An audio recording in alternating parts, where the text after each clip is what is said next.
There's an old saying in my trade, cut once, measure twice. I should have measured Xandra's words more carefully before I caught her in a lie. My name's Finn Zimmerman. I'm 58 years old, and I run Zimmerman Leatherworks, same as my father and his father before him. I spend my days cutting, stitching, and shaping rawhide into something worth passing down. There's pride in that, knowing your work will outlast you. I never needed much else. A steady hand, a sharp blade, and a good woman by my side. Or at least, I thought I had one. It started small. Xandra had always been one for attention, liked being the center of her room, like the way people looked at her when she walked by in her bright red coat. She used to joke about how I never noticed when she got her hair done. Maybe she was right. Somewhere along the way, I stopped looking close enough. She began staying out late, calling them girls' nights. At first, I didn't think much of it. A man gets older, starts assuming his wife has her own life outside of him. That's fine. But then came the whispers. Laughter on the phone that stopped when I walked into the room. More perfume, newer clothes. Receipts in her purse from places I'd never heard of. I didn't ask. I watched. One night, I walked into the kitchen and caught her hunched over the counter, phone pressed to her ear, whispering. She didn't hear me at first. Just meet me there. No, it's fine. He won't. She cut herself off when she turned and saw me. Hey, hon, she said too fast, too light. I was just making plans with Julie. We're gonna grab drinks this weekend. I wiped my hands on a rag. Julie, huh? Yeah. Her smile was too bright, too rehearsed. You remember her? From the gym. Xandra didn't go to the gym. I let it go for then. No accusations, no fights. Just a quiet nod and a long stare until she shifted on her feet. I wasn't going to beg for the truth. I'd get it my own way. A few days later, her car wasn't in the driveway when I got home, but I already knew where to find it. I checked her phone, not snooping, just enough to catch a name. Daniel Moore. The kind of name that already sounded like trouble. A quick search led me to Ink Haven, a tattoo shop tucked on the outskirts of town, just past the train tracks. I parked across the street and sat for a moment, watching. The neon, open sign flickered in the window, and her car sat out front like she wasn't even trying to hide it. I stepped inside. The smell of antiseptic mixed with burnt coffee. Loud music thumped from the back. A young guy at the counter glanced up from his phone. You got an appointment? No. I looked past him, scanning the walls lined with tattoo designs, skulls, daggers, things meant to look tough but didn't mean much to me. I'm looking for Daniel. The guy jerked a thumb toward the back room. He's with a client. You can wait. I think I'll go ahead. I walked past him, pushing through the curtain. Daniel stood over a woman in the chair, needle buzzing in his hand, ink staining his gloves. He was younger than me, maybe mid-30s, wiry, covered in tattoos like he was trying too hard to look like a rebel. When he saw me, he paused, lifting his visor. Can I help you? You're Daniel. He gave a slow, cocky grin. That's what the sign says. I nodded toward the parking lot. That red car outside. Belongs to my wife. Something flickered in his eyes, but he didn't flinch. Ah, he said, wiping the needle down. Look, man, I don't do drama. Whatever you and Xandra got going on, that's between you two. I stepped closer, letting the silence stretch long enough for the girl in the chair to shift uncomfortably. He wasn't scared. Maybe he should have been. You sleeping with her? He smirked. Why? You looking for a referral? The girl in the chair laughed, but I didn't. Neither did he, after a second. I leaned in. You think this is funny? I think she's a grown woman who makes her own choices. He shrugged. Maybe you should ask her why she keeps coming back. I exhaled slow, steady. My knuckles curled at my sides, but I didn't swing. Not yet. Not here. Instead, I gave him a look he wouldn't mistake. You got a business to run, don't you? I asked. He frowned. What's that supposed to mean? I smiled, but there wasn't any warmth in it. Yes, we'll see. Then I turned and walked out. Some men let anger take over, let it drive them into stupid decisions. Not me. I knew how to play the long game. And Daniel Moore had just put himself in a position to lose more than he realized. I didn't go straight home. Instead, I drove into town and parked outside Underwood's garage, a squat brick building that smelled like motor oil and dust. The door was open, and Tom Underwood stood under the hood of an old Chevy, wiping his hands on a rag. He'd been my best friend since we were kids, back when we thought the worst thing in the world was missing a deer on the first day of hunting season. He glanced up when I walked in. Hell, you look like you're about to put somebody in the ground. Not yet. I leaned against the tool bench, arms crossed. Need your take on something. He tossed the rag onto the engine block and cracked open a Coke, handing it to me. Let me guess. Zandra. I twisted the cap off and took a long drink. She's screwing around with some tattoo artist named Daniel Moore. Tom let out a low whistle. Damn. That's a step down. Yeah. I set the bottle on the bench, thinking about making his life a little harder. Tom wiped sweat from his brow, his face unreadable. You want me to ask around? No need. I already know he's dirty. I told him about the shop, the way Daniel carried himself, the kind of arrogance that only came from thinking you'd never been caught. Probably running a business the way he runs his personal life, careless. Tom nodded. Well, you're not wrong. Word is, guy's been bending the rules for a while. Might be some unreported income. Might be some tax fraud. I smiled, slow. That's so? Tom sighed. Finn, look. I get it. She made her bed, and he was dumb enough to get in it. But you start throwing stones, you better be ready for the fallout. I met his gaze. I'm not the one standing in a glass house. He considered that, then shook his head with a chuckle. Damn. All right. I know a guy. Name's Mike Delaney. Used to be a real auditor before he got sick of working for the IRS. These days, he does. Let's call it consulting. Good enough. I finished my drink and set the empty bottle back on the bench. Get me his number. 2 days later, Delaney walked into my shop.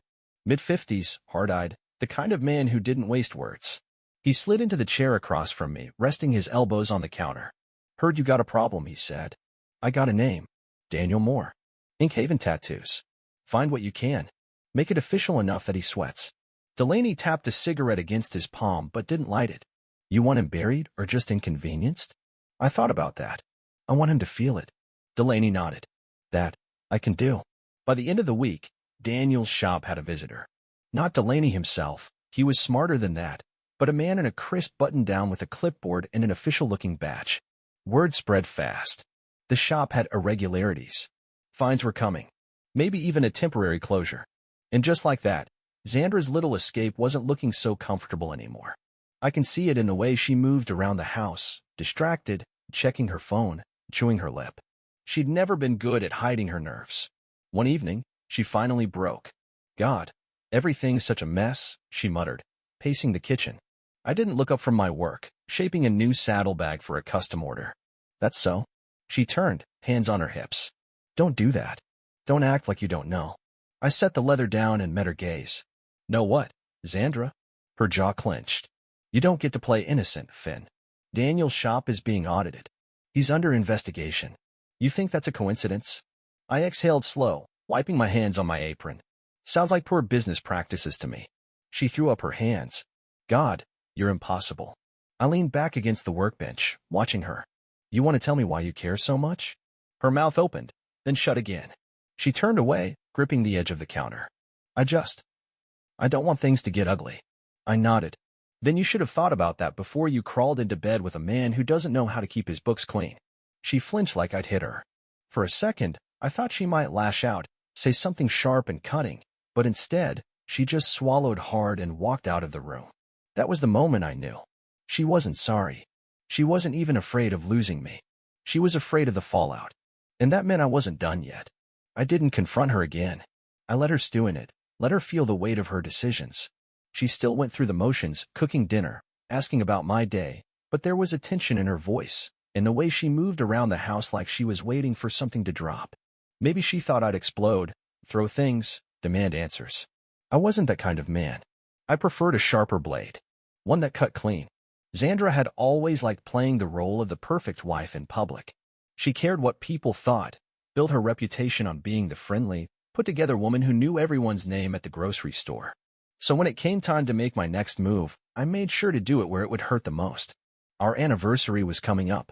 20 years. Seemed fitting. I made reservations at the Rusty Spur, the nicest steakhouse in town, and invited a handful of friends, people who mattered, people Zandra wouldn't want to embarrass herself in front of. I even let her think it was her idea, played along when she smiled and said, maybe this will be good for us. I almost laughed. The night of the dinner, I shaved, put on my best button-down, and showed up early. The owner, Dave, a guy I'd known for years, clapped me on the shoulder. Big night. Something like that, I said. By the time Zandra arrived, the table was full. She walked in wearing a deep green dress, hair curled, looking like the woman I married, not the one who'd spent the last few months sneaking around behind my back.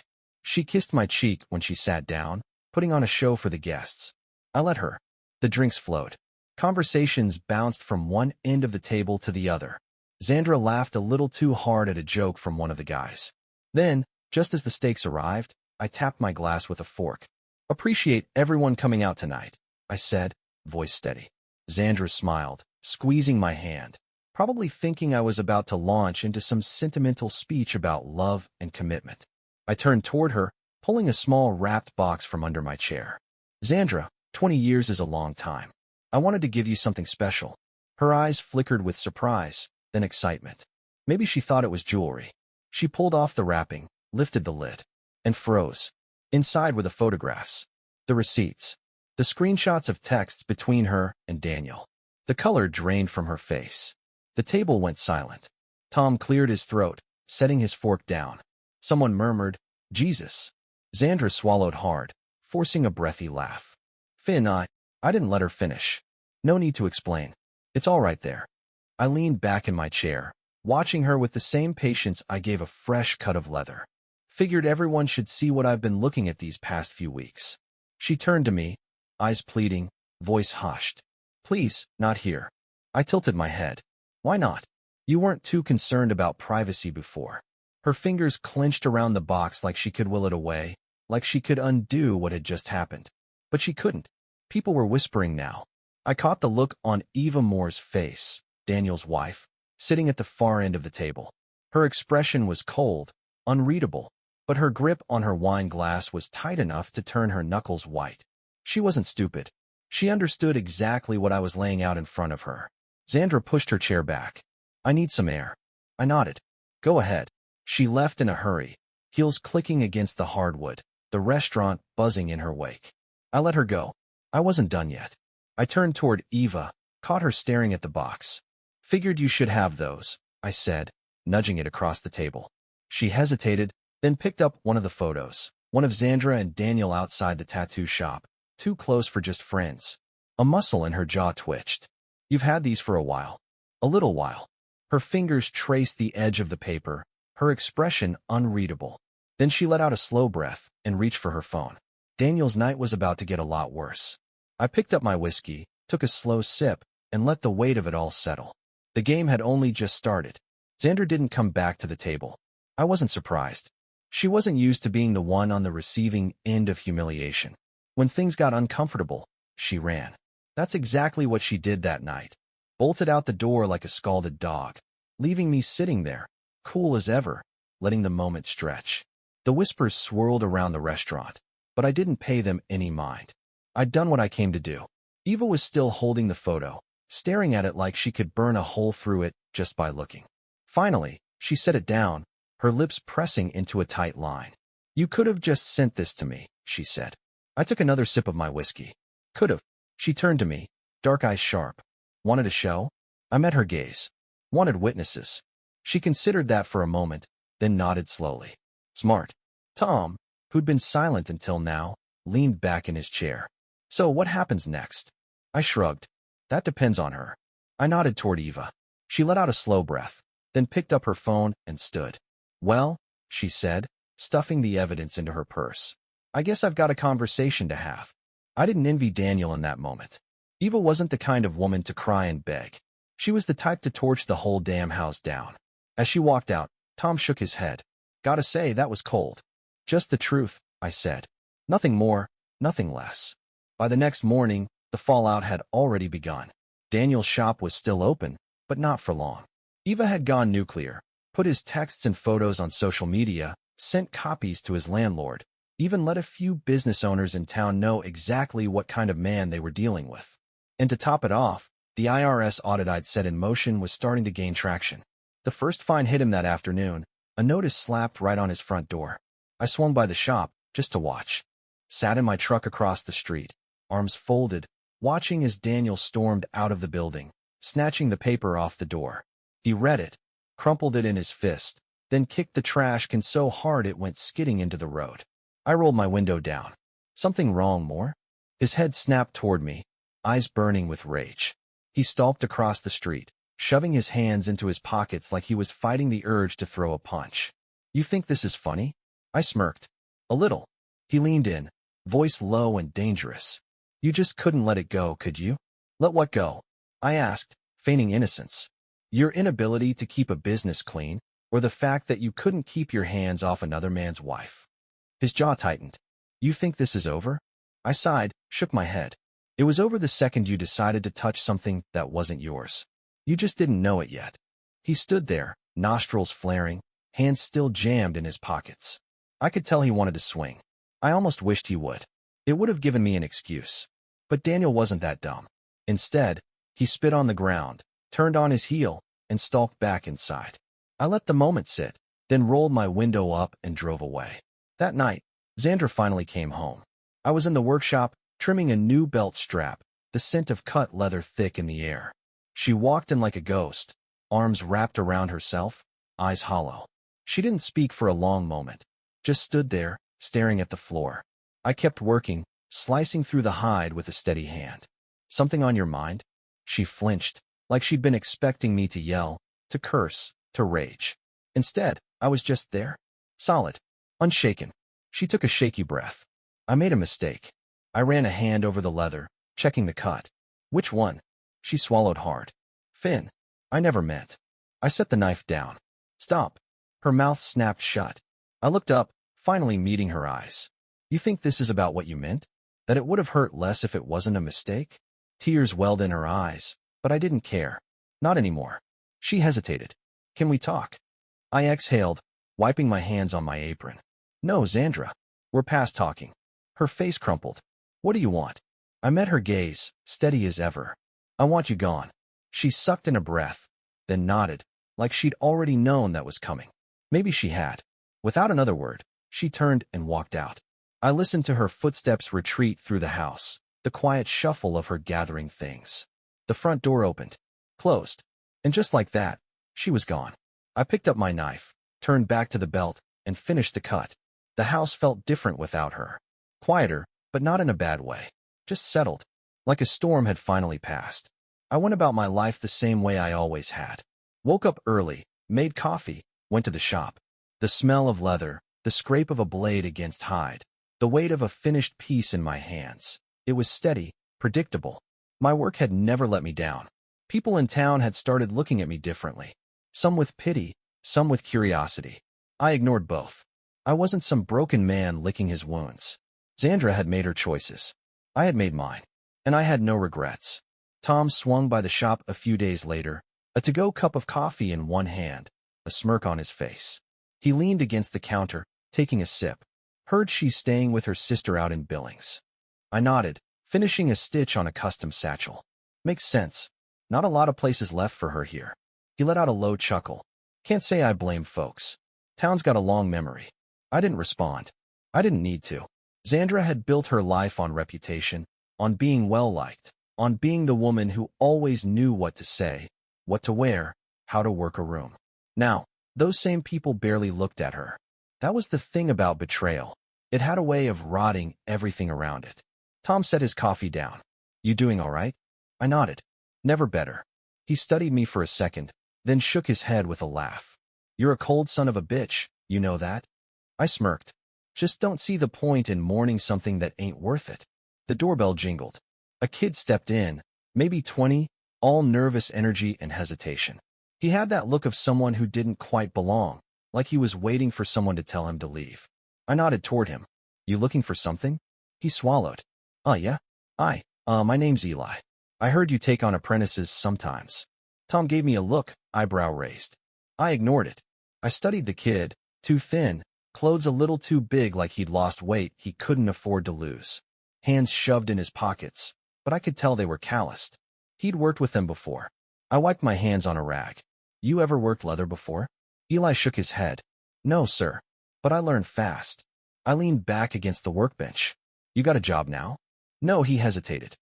Got laid off a few months back. Been doing odd jobs, he cut himself off, looking embarrassed. I nodded, making a decision. All right. Show up tomorrow morning, 6 sharp. You're late, you're out. You don't listen, you're out. You don't work, you're out.